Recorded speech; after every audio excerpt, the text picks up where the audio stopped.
ఈ ఉదయకాలం వాక్య ధ్యానం నిమిత్తమై మీకా గ్రంథము 2వ అధ్యాయము 13వ వచనం చూడండి.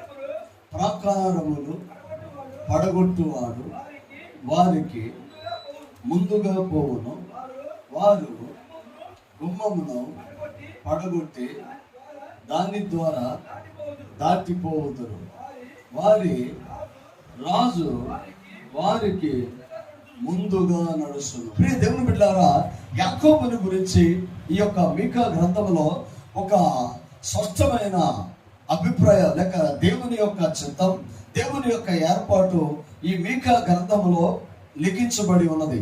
మీకా చిన్న ప్రవక్తలలో ఒక ప్రవక్త. ఆయన ప్రవచనాత్మకమైన అద్భుతమైన వాక్యములు మనకి లేక సార్వత్రిక సంఘానికి వెల్లడిపరిచిన వాడై ఉన్నాడు. దేవుని బిడ్డారా, వారు చెదరిపోయారు. ఎన్ని రకాలుగా నష్టం చూడాలో అన్ని రకాల నష్టాలు వారు చూశారు. ఒకరోజు వేదన అయితే దుఃఖపడి ఊరుకుంటారు, ఒకరోజు కరువు అయితే మౌనంగా ఉండి ఊరుకుంటారు, ఒకరోజు అవమానం అయితే దేవుని బిడ్డారా దాన్ని భరించగలిగే శక్తి ఉండదు. కానీ సుదీర్ఘకాలం దుఃఖం, సుదీర్ఘకాలం ఆర్థికం, సుదీర్ఘకాలం సమస్యలు, సుదీర్ఘకాలము మనకున్న లోట్లు ఎలా భరించగలం? ఏ మనిషి భరించగలడు? ఎంతవరకు వాళ్ళు చెదరిపోయారంటే జీవితంలో ఎవరు కూడా సమకూర్చుకో లేని పరిస్థితుల్లోనికి వాళ్ళు వెళ్ళిపోయారు. ఎంతవరకు వాళ్ళు చెదరిపోయారంటే దేవుడు కలగజేసుకుంటే తప్ప బాగుపడని స్థితిలోనికి నెట్టివేయబడ్డారు. అందుకనే అక్కడ అంటాడు 12లో, యాకోబు సంతతిని నేను పోగు చేసేదను, ఇశ్రాయేలీయులను నేను సమకూర్చేదను, పోగు చేసేదను అని ఊరుకునేవాడే కాదు. 3లో ఏమంటాడు? ప్రాకారములు పడగొట్టువాడు ఆయనే. ఈ లోకములో ఏదైతే మన ఆత్మీయ జీవితానికి అడ్డుగా ఉన్నదో ఆ ప్రాకారములను పడగొట్టువాడు యేసయ్యే. ఆయన అంటాడు కదా, ప్రాకారములు పడగొట్టువాడు వారికి ముందుగా పోస్తున్నాడు. కోరేషు అన్యరాజు. ఇశ్రాయేలు దేవుని గురించి వినినవాడు. దేవుని బిడ్డారా, ప్రతి సమస్యకు పరిష్కారం యేసయ్యని ఎరిగి ఒకరోజు తన రాజ్యం మీదకి శత్రువులు వస్తున్నప్పుడు యుద్ధ సామాగ్రిని, సైన్యమును, తానుకున్న ఆ యుద్ధ బలాన్ని లెక్క పెట్టలేదు. ప్రార్థనా గదిలోనికి వెళ్ళాడు. యెషయా 45 మొదటి నుంచి. మన జీవితంలో ఏదైనా మనం పొందుకోవాలి అంటే వాక్యము దగ్గరికే మనం రావాలి. అతని పక్షమున జలములను జయించుటకు నేను అతని కుడి చేతిని పట్టుకొని ఉన్నాను. హానోకు దేవునితో కూడా నడిచాడు. హానోకు ఎలా నడిచాడు? ఆయన రక్త మాంసములు కలిగిన వాడు కదా.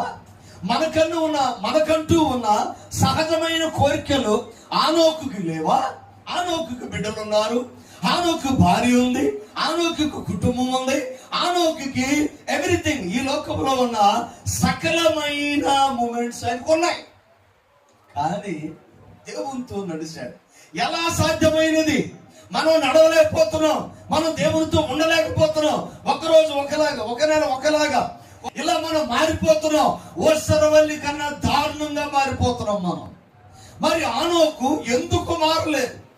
విశ్వాస జీవితంలో అడుగుపెట్టిన నీవు నేను ప్రభువుతో నడుస్తానని నిబంధన చేసుకున్న నీవు చూడవలసినది యేసయ్య వైపు తప్ప లోకం వైపు చూడాలి. లోకం ఇంద్రధనుష్ మల్టీ కలర్స్ ఉంటాయి. లోకంలో రంగులాగా ఆకర్షిస్తూ ఉంటుంది. మనం చూడవలసింది ఎవరిది? యేసయ్య వైపు చూడాలి. హానోకు దేవునితో కూడా నడిచాను. మరి ఎలా సాధ్యమైంది? దేవుని బిడ్డలారా, ఒకరోజు ప్రయాణం అయితే కష్టమైన మనం దేవునితో నడుస్తాం. కానీ ఒక జీవితం ఆరంభం మొదలుకొని చివరి వరకు దేవునితో నడవటం ఎలా సాధ్యం? ఆదివారం భక్తిగా ఉన్నాం, ప్రభువా ఏమైనా సరే ఈ వారం నుంచి బైబిల్ చదవాలి, ఈ వారం నుంచి ప్రార్థన చేయాలి, ఈ వారం నుంచి పోయిన వారం లాగా ఉండకూడదు, ఈ వారం నుంచి అసలు ఇలా బయలుదేరి బయటికి వెళ్తాం. ఆదివారం అంతా ప్రేయర్ మోడ్లో ఉంటాం. సాయంకాలానికి ఏదన్నా బయటకు వెళ్దామా, మూడు మారిపోయింది. ఆ తర్వాత మొదలైంది మళ్ళా శనివారం వచ్చేపాటికి దాదాపుగా లోకంతో సహవాసం మొదలైంది. మళ్ళీ ఆదివారం వచ్చి ప్రభువా ఏంటి అసలు ఏం జరిగింది, నిన్న ఏమనుకున్నాను ఆదివారం, ఈరోజు ఏంటి పరిస్థితి, నన్ను క్షమించు ప్రభువా, తప్పైంది. దేవుని బిడ్డలారా, ఇదే కదా మన దైనందిన జీవితంలో జరిగే ప్రక్రియ. దీన్ని చేయను రొటీన్ లైఫ్. దేవుని బిడ్డలారా, హానోకు రొటీన్ లైఫ్ కు భిన్నంగా ఉన్నాడు. కొంతమంది ఎలా ఉంటారంటే గాలి ఎటు వీస్తే అటు వెళ్ళిపోతారు, వాళ్ళకంటూ కొన్ని నిర్ణయాలు ఉండవు. కొంతమంది లోకము ఏది ఆకర్షిస్తే అటు వెళ్ళిపోతారు, సొంత అభిప్రాయాలు వాళ్ళకు ఉండవు. దేవుని బిడ్డలారా, మరి హానోకు దగ్గరికి వెళ్తే లోకముంది, పిల్లలు ఉన్నారు, భార్య ఉంది, వాళ్ళకున్న సమస్తం బంధువులు ఉన్నారు, రక్త సంబంధికులు ఉన్నారు. మరి ఎలా సాధ్యమైంది? దేవుని బిడ్డలారా, తనకున్న ఆ బాండింగ్, విశ్వాసములో, ప్రార్థనలో, రొట్టె విరుసములో, సహవాసములో ఎడతెగక ఉండాలి. అప్పుడే ఒక మనిషి దేవునితో నడవగలడు. దేవుని బిడ్డలారా, నడుస్తూ ఉన్నాడు. ఒకవేళ 30 సంవత్సరాలతో దేవునితో నడవటం మొదలు పెట్టాడేమో, 50 సంవత్సరాల తర్వాత మొదలు పెట్టాడేమో, లేకపోతే యవన కాలంలో మొదలు పెట్టాడేమో, లేకపోతే బాల్య దినములో మొదలు పెట్టాడేమో. ఆదికాండం 5వ అధ్యాయంలో 700 సంవత్సరాలు, 800 సంవత్సరాలు, 920 సంవత్సరాలు, 960 సంవత్సరాలు అలా మనుషులు బ్రతుకుతున్న ఆ కాలంలో హానోకు దేవునితో నడిచాడంట. పట్టుమని 30 సంవత్సరాలు లేవు, 30 కలర్లు మారుతాం రోజుకో మాట, రోజుకో పద్ధతి, రోజుకో కదా. కానీ ఇప్పుడు దేవుని బిడ్డలారా, ఎన్ని వందల సంవత్సరాలు ఆయన బ్రతికాడు. మన జీవితంలో వాళ్ళు మనకు రోల్ మోడల్. దేవుని బిడ్డలారా, నోవాహు 120 సంవత్సరాలు బ్రతికాడు. నిబంధన మారలా, దర్శనం మారలా, దేవుని దగ్గర తీసుకున్న వాగ్దానం దాటిపోలా, ప్రభువు మాటలు నమ్మి ఆయనతోనే ఉన్నవాడు. మనకు గురువు ఉండాలి. నమ్మండి, పండు ముసలివాడయ్యి తన జీవిత యాత్రను కొనసాగిస్తూ ప్రభువుతో కూడా వెళ్ళాడంట. అతను ప్రభు ఉన్న స్థలానికి వెళ్ళాడు. హానోకు దేవునితో కూడా నడిచాను. మరి ఎవరితో నడుస్తున్నాం? మన సహవాసం ఎవరు? మన స్నేహితులు ఎవరు? మనం ఎలా ఉంటున్నాం? ప్రతి దానికి జవాబును మనం చెప్పాలి. ప్రియ దేవుని బిడ్డలారా, శ్రమలో ఉన్నారు, పట్టబడ్డారు, చెదరిపోయారు. ఎలా చెదరిపోయారంటే, ఒక ప్రవక్త రా ఒక లోయలోనికి తీసుకెళ్ళి చూడు అన్నాను. ఎముకలు కనబడతాయి. ఏం కనబడుతుంది? చల్లా చెదురుగా పడి ఉన్నవి. మరి ఏం జరిగింది? ఇటు పరిస్థితి ఏంటి అని ప్రవక్తతో మాట్లాడుతున్నాడు. నాయకుడు నాయకత్వం విస్మరిస్తే, సరైన సమయంలో సరైన ప్రణాళిక లేకపోతే, ప్రార్థించే సమయంలో ప్రార్థన, దేవునితో నడవాల్సిన సమయంలో నడవకపోవటం, భక్తిహీనత, అజాగ్రత్త, నిర్లక్ష్యము, తత్ఫలితము వాక్యం లేకపోవటం, చనిపోయి ఎండిపోయి చల్లా చెదురైపోయి ఆ పరిస్థితిని కళ్ళకు చూపించాలని రా. నీ ఈ పరిస్థితికి ఎవరు కారణమో చూద్ది గాని రా. లోయలో తీసుకెళ్ళాడు. తీసుకెళ్ళాడమ్మా చూడు. యెహోవా హస్తం నా మీదకి వచ్చాను. పరిశుద్ధాత్మ ఉందా లేదా? అప్పుడు మేడగదిలో పరిశుద్ధాత్మ ఉందా అంటారు అందరూ. లేదు, పాత నిబంధనలో కూడా పరిశుద్ధాత్మ ఉంది. ఆత్మవశుడునై ఒక మనిషి శరీరానుసారంగా దేవుని చిత్తాన్ని నెరవేర్చలేడు. అతడు పరిశుద్ధాత్మతో నింపబడాలి. అందుకే నేను యవనస్తులకు పలుమార్లు చెప్తాను, మీరు పరిశుద్ధాత్మతో నింపబడితే తప్ప సేవలో రాణించలేరు. అదే మనిషి జ్ఞానంతో ఎన్నాళ్ళు బోధిస్తాడండి, ఎన్నాళ్ళు నిలబెడతాడు, ఎన్నాళ్ళు స్థుతిస్తారు, ఎన్నాళ్ళు పాటలు పడతారు. దేవుని ఆత్మతో నింపబడాలి. దేవుని ఆత్మతో నింపబడినప్పుడు ఆయనకి ఇష్టమైన పాత్రగా నిన్ను మలుచుకొని ఈ పరిచర్యలో ఒక బలమైన సాధనంగా వాడుకుంటాడు. నాకు తెలియదు ప్రభువా అని మోకరిస్తే తప్ప దేవుడు నీకు జ్ఞానాన్ని ఇవ్వడు. మన ఆధ్యాత్మికమైన సమృద్ధి వైపు నడవాలి. చూశాడు, అతడు ఆత్మవశుడై పరిశుద్ధాత్మతో నింపబడితే నీవేంటో నీకు అర్థమైతే ఈ అనుభూతి అంటారు కదా, పరిశుద్ధాత్మ పొందుకుందాం చెప్పండి అంటే ఎవరు చెప్తారు? తీగ ఉంటుందా, చల్లగా అయితే పుల్లగా ఉంటుందా, తిమిరిగా ఉంటుందా అని అంటే ఎలా ఉంటుంది? పరిశుద్ధాత్మ ఎలా ఉంటుంది?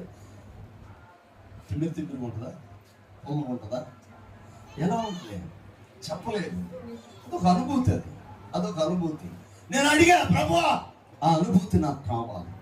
ఒకవేళ అది నిజమే అయితే, వాళ్ళు నాటకాలు ఆడితే వద్దు, అది నిజమే అయితే నాకు కావాలి. నేను ప్రార్థనతో ఉన్న ఆసక్తితో ఉన్నాను, ప్రభువులో ఆనందిస్తూ ఉన్నాను. ఉన్న సమయంలో పరిశుద్ధాత్మ ఏదో శక్తి నన్ను దర్శించింది. నా తబలాలు పక్క వెళ్ళిపోయింది, నా ప్లేస్ మారిపోయింది. నేను ఇటు ఇన్స్ట్రుమెంట్ మీద కూర్చున్నాను, ఇటు తిరిగాను, సపోర్ట్ కొడుతున్నా, స్థుతిస్తున్నా, అడుగుతున్నా. నా అనుభవం నా జీవితంలో ఒక నూతన అనుభవంలోనికి ప్రభువు నడిపించాడు.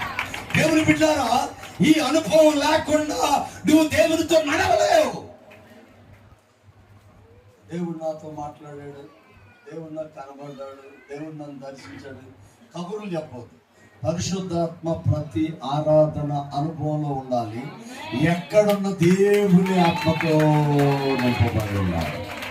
దేవుని ఆత్మతో నీవు నింపబడి ఉంటే లోకములో ఎక్కడున్నా పరిశుద్ధాత్మ నిన్ను పవిత్రంగా మందిరంలోనికి తోడుకొని వస్తుంది. ఈ రోజు ఇక్కడ ఉన్నాము అంటే అది కేవలం దేవుని కృప. రెండు చేతుల పైకెత్తి దేవుని ఆరోగ్యం ఇచ్చిన దేవుని, కృపనిచ్చిన దేవుని, నిలబెట్టిన దేవుని, కాపాడిన దేవుని, అద్భుతమైన కార్యాలు జరిగించిన దేవుని స్తుతిద్దాం.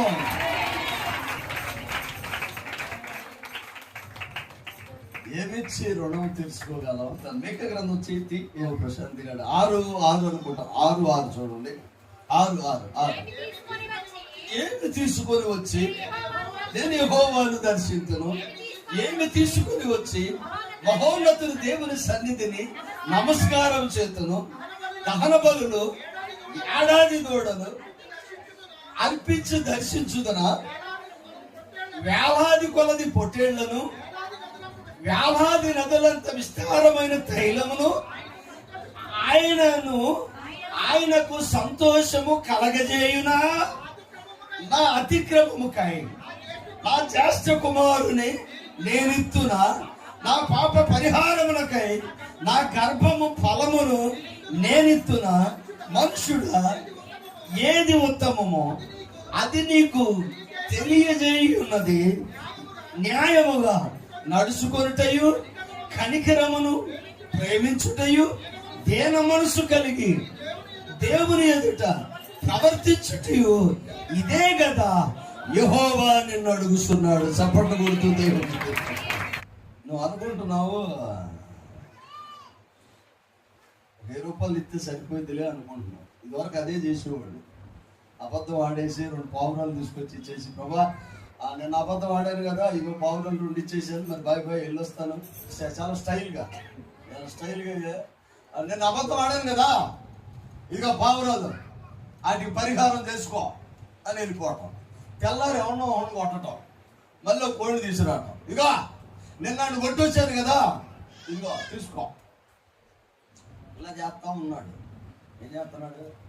కొట్టొస్తాడు, తిట్టొస్తాడు, అది వస్తాడు, ప్రభావ నన్ను క్షమించు, నన్ను క్షమించుకో. వెళ్ళిపోతాడు. ఉండడం సరిగ్గా ఉండడు, కుదురుగా ఉండడం. పక్క టెంపుల్లో నుంచేనా పురుషుడు తీసింది యశ్వరత్నం గారు, మరి తెచ్చలేదు. అదే స్త్రీ పురుషుడి పక్కటి ఎముకలో నుంచి స్త్రీని తెస్తాడు. దేవుని స్తోత్రం. ఈ ఎముక డిస్టర్బ్ చేసింది, సృష్టిని మొత్తాన్ని డిస్టర్బ్ చేసింది. అదే మీరు అవ్వ అని నేను అనట్లేదండి, మీరు అందరు మంచివాళ్ళు. మరి లేనిపోయిన కూడా అయ్యగారు ఏంటి డిస్టర్బ్ చేసిందని చెప్తారు. మీరు అందరు మంచివాళ్ళు. చాలామంది మీరు అవ్వని తిట్టుకున్నారు కూడా. తిట్టుకోరా, ఆమె చేసింది కాబట్టి నాకు ఈ పరిస్థితులు, ఆమె చేసింది కాబట్టి నాకు ఈ బాధలు.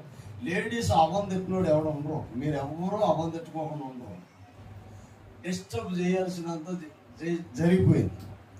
జరిగిపోయిన తర్వాత మొదటి ఆదాము పక్కటెముకలో నుంచి వచ్చిన స్త్రీ ద్వారా డిస్టర్బ్ జరిగింది కనుక రెండవ ఆదామైన యేసయ్య పక్కటెముకలో నుంచి సంఘాన్ని దేవుడు తీసిన వారై ఉన్నారు. హల్లెలూయా, హల్లెలూయా. మనం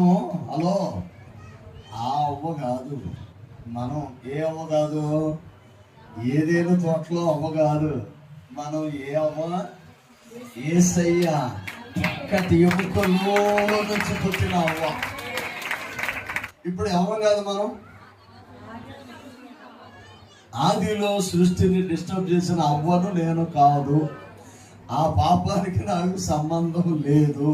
ఇప్పుడు నేను ఏ అవ్వనంటే యేసయ్య పక్కటెముకలో నుంచి పుట్టిన సార్వత్రిక సంఘాన్ని ఆవిడ డిస్టర్బ్ చేసింది కనుక ఇక్కడ యేసయ్య కృప మనకి అవసరం వచ్చింది. అదే మాట్లాడిన తర్వాత యుద్ధ సమయమున కోరేషు సొంత నిర్ణయాలు తీసుకోకుండా ప్రార్థనా గదిలోనికి వెళ్ళాడు. ప్రార్థనా గదిలో ప్రభువుని అడుగుతున్నాడు, ప్రభువా నా ముందున్న సమస్యకు పరిష్కారం ఏంటి, నా ముందున్న సమస్యను నేను ఎలా జయించగలను. వాక్యం అదే కదా మనం చదువుకుందాం. ప్రకారములు పడగొట్టు అని వాడు వారికి ముందుగా సాగిపోవును, వారు గుమ్మములను పడగొట్టి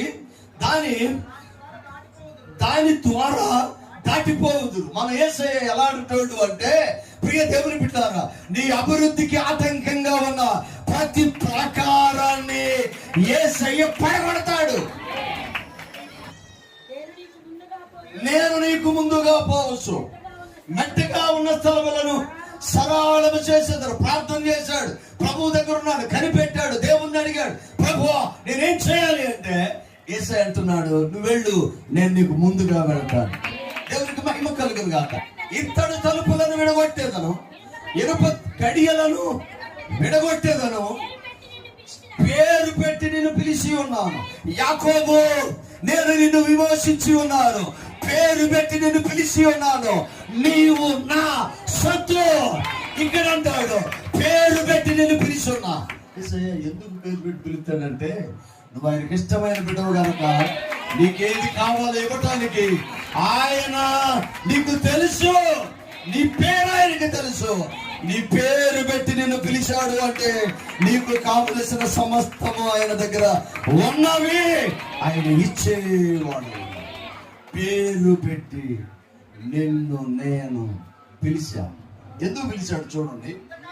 అంధకార స్థలములలో దాచబడిన నిధులను, రహస్యమందు మరుగైన ధనమును నీకు ఇవ్వటానికి నేను పిలిచాను. చప్పట్లు కొడుతూ దేవుడు. ఆమేన్. పిలిస్తే పలక,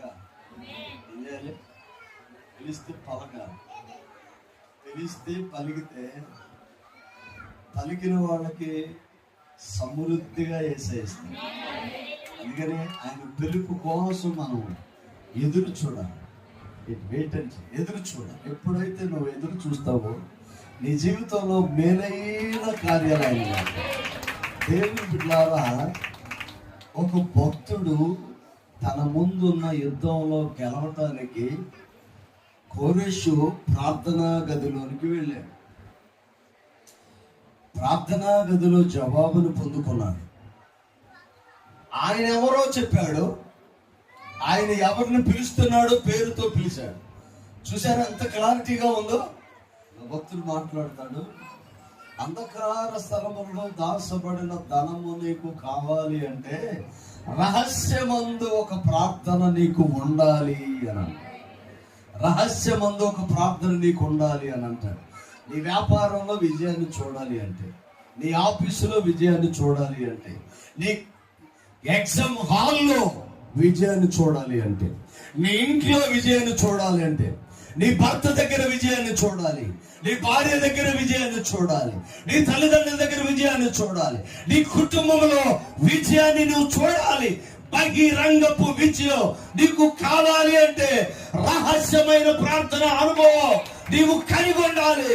ఎప్పుడైతే రహస్య ప్రార్థన నీవు అనుభవం కలిగి ఉంటావో, ఎక్కడికి వెళ్ళినా యేసయ్య నీకు ఉంటాడు.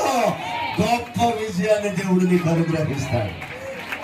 నీకే విజయం ఇస్తాడు, నీకే విజయం ఇస్తాడు, నీకే విజయం ఇస్తాడు, నీకే విజయం ఇస్తాడు. నువ్వు ప్రార్థన చేసే అనుభవంలోనికి రావాలి. దేవుని బిడ్డ, ఆ మాటలు చాలా జాగ్రత్తగా గమనించాను. పోగు చేస్తాను, సమకూరుస్తాను. వారి ప్రాకారములను పడగొట్టు వాడికి వారికి ముందుగా పోవచ్చు. వారి కుమ్మములను పగలగొట్టి దాని ద్వారా రాజులను దాటింపచేయుతుంది. దేవుని బిడ్డ, నా మాటలు చాలా జాగ్రత్తగా గమనించాను. ప్రభువుతో మనం ఉన్నాం. అబ్రహాము దేవా, ఇసాకు దేవా, యాకోబు దేవా. యాకోబు వారసులం మనం. అందుకనే ఆయన మన దేవుడయ్యా. అప్పుడు మన ప్రార్థన, అబ్రహాము దేవా, ఇసాకు దేవా, యాకోబు దేవా, మా దేవా. నువ్వు ప్రార్థన చేస్తే నీ జీవితంలో అద్భుతమైన కార్యాలు యేసయ్య చేస్తాడు. నీకేది తక్కువ కాదు.